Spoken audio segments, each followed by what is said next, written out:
The closer we get to the NFL draft, the more polarizing of a wide receiver Drake London becomes. A lot of people are trying to figure out, is Drake London a good receiver or not? Let me help you. Drake London was one of the best contested catch wide receivers we've seen in a little while, and he's definitely the best in this draft class. And that doesn't mean he can't separate. And when you're talking about separating, what exactly do you mean? Do you mean separating on the route? Do you mean separating at the catch point? There are different ways to separate. And when you talk about separating on your route, we do see a lot of that in his game. It's not just contested catches. Now, is he creating yards of separation on route running like guys like Chris Olave, Garrett Wilson? No, but he has the type of upside that I don't think either of those guys have. He's big, he's strong, he's versatile, and he knows how to separate, especially on those short to intermediate routes. And once he separates on those short to intermediate routes, he has serious yards after the catch ability, especially for a big dude. 5.2 yards after the catch per reception this past season, 5.7 the season before, pretty good. And then you talk about the versatility.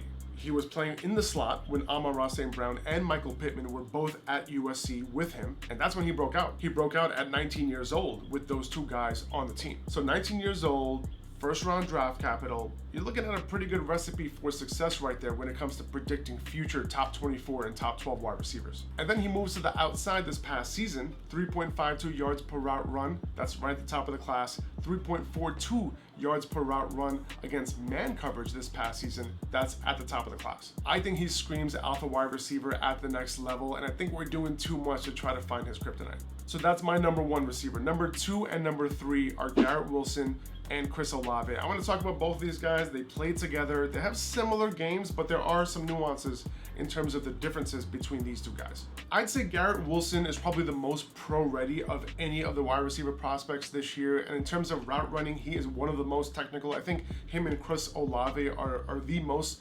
technically sound route runners. And if you had to choose between the two, Chris Olave probably beats him by a hair, but one thing Garrett Wilson is better at than Chris Olave is his ability after the catch. 6 yards after the catch per reception, that's the third highest in this class, only behind Jameson Williams and Treylin Burks. Not only does he have quickness after the catch, but he also sheds tackles like no other wide receiver in this class. Now, Garrett Wilson did not break out early, but Chris Olave did. He broke out at 19 years old. And for those who don't know, breakout age plus draft capital is something that you really want to take a look at and consider when you're projecting for the next level. Now, Olave did choose to stick around for his senior season, and when you look at first round non-early declares, you're not looking at a great history in terms of those guys who became top 24 wide receivers and not many top 12 wide receivers either.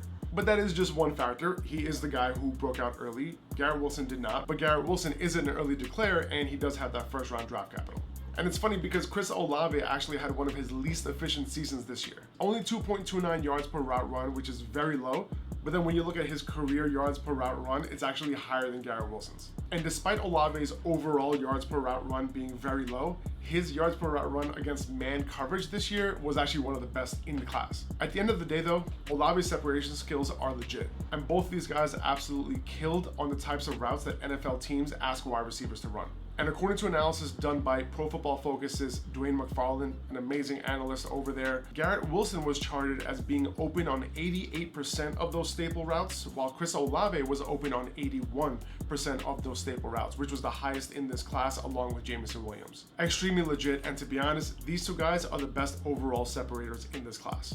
Now, if I had to pick one right now, I don't want to, but if I had to pick one, it's extremely close. I'd probably go with Garrett Wilson. I'll probably go with the first round early declare, the guy who's amazing after the catch, someone who can win on every route at all levels of the field. But Chris Olave is right behind him at number 3, or maybe even a 2B. And while he does get a knock for being a non-early declare, he also gets a leg up because he broke out at 19, he has the draft capital, so we'll see which one wins here. Historically, guys who break out at 19 and also have the first round draft capital, they also end up going on, or at least a high percentage of them end up going on to having top 24 seasons and even having top 12 seasons. Now, in terms of a dynasty rookie draft, I'm fine taking Drake London extremely early in the first round. I'm good taking both Garrett Wilson and Chris Olave within the top 5 picks as well. So coming in at number 4 is Jameson Williams, and off the bat, we have to recognize that he is coming off an ACL tear. So if you're looking for somebody to make a huge impact in year year one, I'd probably look elsewhere. But if you're talking about past this season, if you're talking about career long, it's very hard to bet against Jameson Williams given what he brings to the table. Speed.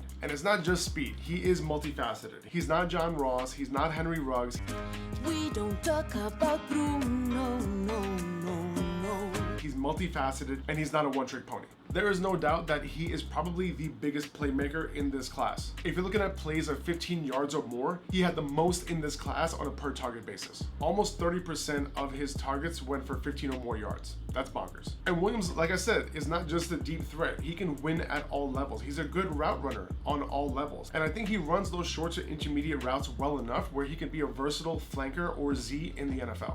Now remember those staple routes that I was talking about earlier, the ones that NFL teams consistently ask their wide receivers to run? Well, Jameson Williams got open 79% of the time when running those staple routes. And not only that, he had the second highest yards per route run on those staple routes. So like I said, not a one-trick pony. He might not be the best against press coverage, but he's quick enough at the line and he makes enough moves at the line where he'll be able to avoid some of that. But at the NFL level, he'll likely be playing a role of a flanker. He'll likely be in motion at the snap. So there's not a high chance that defenders will consistently be able to get a hand on him at the line. One thing I loved about Williams was not only him being able to win at the top of his route, but when he's 30 yards down the field, he can give little hesitation moves to create even more separation. And I've seen that multiple times, and it's something unique that I've seen in his game. But if a guy like him gets with Patrick Mahomes or Aaron Rodgers, look out. I mean, he will be explosive on those offenses, especially if he gets with the Chiefs and he has a chance of replacing Tyreek Hill. And listen, he could do it. I can do it now. You can do it now? Yeah, I can do it. 9.3 yards after the catch per reception. That was at the top of this class. So not only can he separate deep like Tyreek Hill, he can also do things after the catch like Tyreek Hill as well. The reason why Williams isn't higher on this list and he's only at number 4 is because I think out of the other 3, he has the least likely chance of becoming an X receiver. He's coming off that ACL injury and he's simply not as good of a route technician like guys like Chris Olave and Garrett Wilson. All right, coming in at number 5 is Treylin Burks. Treylin Burks was definitely the toughest guy to evaluate for me in terms of projecting to the next level. He's a baller, right? There's no denying that. You see what he was able to do at Oklahoma. I mean, this dude was just winning every game. But I just think he needs the right fit in the NFL. Like if a team drafts him and expects him just to play outside as an X receiver, I'm just not sure that will work out.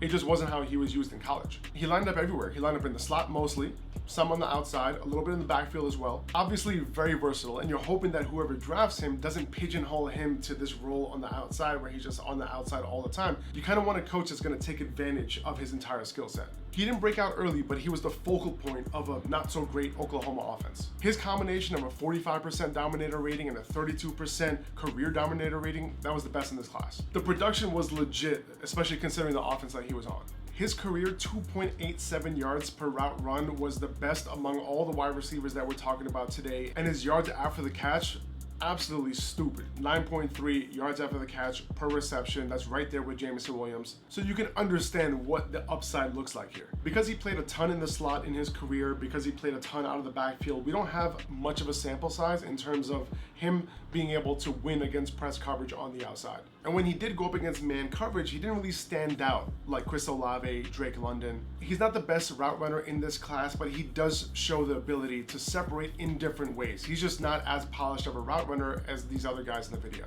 Still, he's one of the most explosive wide receivers in this class, and his game speed is honestly way faster than what his 40 time showed.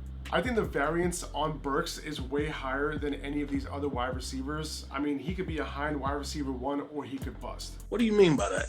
Like, I don't think any of these other prospects have that wide of a range of outcomes. Still, I'm not fading him in rookie drafts. There's too much upside here to pass up. Like, I've seen him fall to the end of the first round at times, and if I see him there, I'm swooping him up every single time. There's way too much upside here to fade. All right, guys, thank you so much for watching the top 5 wide receivers in this draft class. If you want more of these videos, please subscribe. Please like this video. See ya.